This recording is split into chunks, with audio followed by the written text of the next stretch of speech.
Good morning, children. Welcome to the class. Here we will start question number 2 of exercise 4.3. We are doing solving the equation. Equation solve करने का मतलब होता है variable की value निकालना. तो इसमें वेरिएबल की वैल्यू निकालने के लिए आपको वेरिएबल एक साइड में रखना है और दूसरे साइड में सारे कांस्टेंट लाएंगे. इसको आप एक एक स्टेप में देखेंगे किस तरह से सॉल्व करते हैं. First step to solve this is open the bracket. हम यहाँ पर फर्स्ट स्टेप में क्या करेंगे, ओपन द ब्रैकेट. ये आपका ब्रैकेट है. ब्रैकेट ओपन करने के कुछ नियम है. 2 बाहर की तरफ है तो first we will multiply here, it becomes 2x. ये ब्रैकेट के बाहर है, ये 2 से 4 से भी मल्टीप्लाई होगा तो ये हो जाएगा 2 4 8. या तो आप एक स्टेप में इसको अभी पहले लिख लीजिए, आपको क्लियर नहीं होगा तो 2 × 4 और दूसरी साइड आपकी ऐसे कैसे 12 रहेगी. तो first step open the bracket. By opening we will get 2x + 8 = 10. अब पहले वाले क्वेश्चन की जैसी इक्वेशन हो गई तो इसमें हम कर देंगे ट्रांसपोज 8. इसमें हम क्या ले आएंगे, ट्रांसपोजिंग 8. तो 2x यहाँ पर यह लेफ्ट हैंड साइड में प्लस साइन के साथ रहता है, तो जब हम इसको राइट हैंड साइड में ट्रांसपोज करेंगे तो इसका साइन माइनस हो जाएगा. तो ये हो जाएगा 12 - 8 and that is equal to 4. Now the equation become 2x/4. तो यहाँ पर हम किसको ट्रांसपोज करेंगे, x के पास है आपका 2, तो हम 2 को ट्रांसपोज कर देंगे तो ये क्या हो जाएगा 4/2. ये बन जाएगा 2. That will be our solution. ये हमारा सॉल्यूशन रहेगा x = 2. आपको बोला था आप इसको आप इसको चेक करके भी देख सकते हैं. सपोज 2, यहाँ पर x की वैल्यू 2 आई तो 2 + 4, ये लेफ्ट हैंड साइड है आपकी. देखिए इसको सॉल्व करिए. 4 + 2 हो जाता है 6 और 2 × 6 = 12 and that is equal to right hand side. It means our answer is correct. This is for your checking only. It is not asked, so no need of writing here. Okay, this question is clear to you. Let's solve the another question. दूसरा question B part का हम लिखेंगे 3n - 5 = 21. First step open the bracket. Similar steps we are writing here. तो first step आप लिख देंगे open bracket.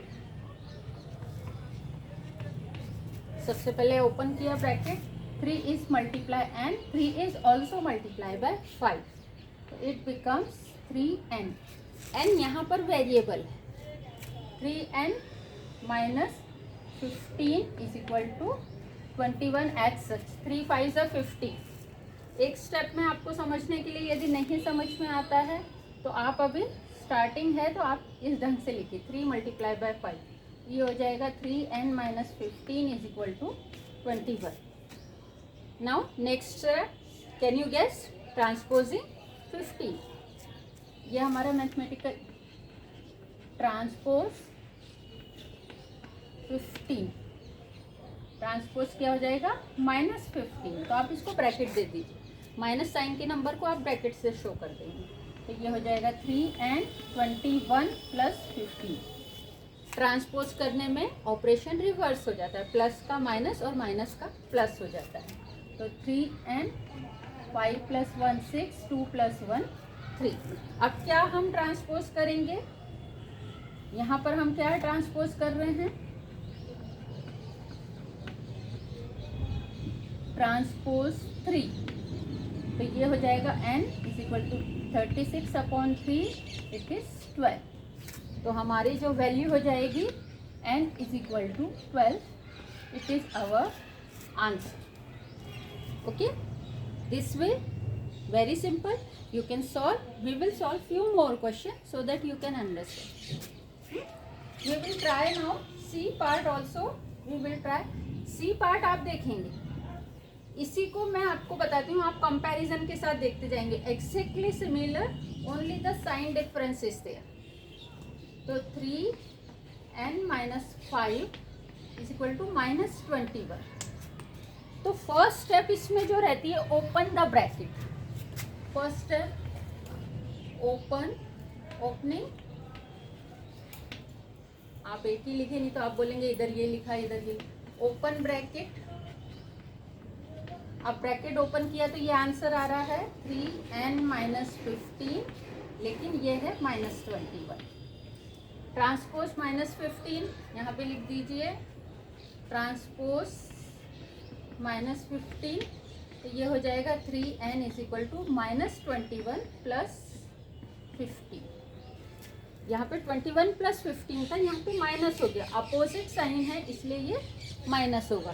11 minus 5 6, और बड़े नंबर का साइन माइनस है तो ये साइन हो जाएगा माइनस. 15 प्लस 6 21 होता है, और यहाँ पर 3 है. यहाँ पे सिमिलर वे ट्रांसपोज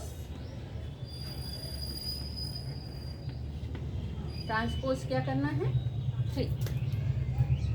तो यहाँ पे ट्रांसपोज किया 3, तो ये हो जाएगा 6/3 इज इक्वल टू 2.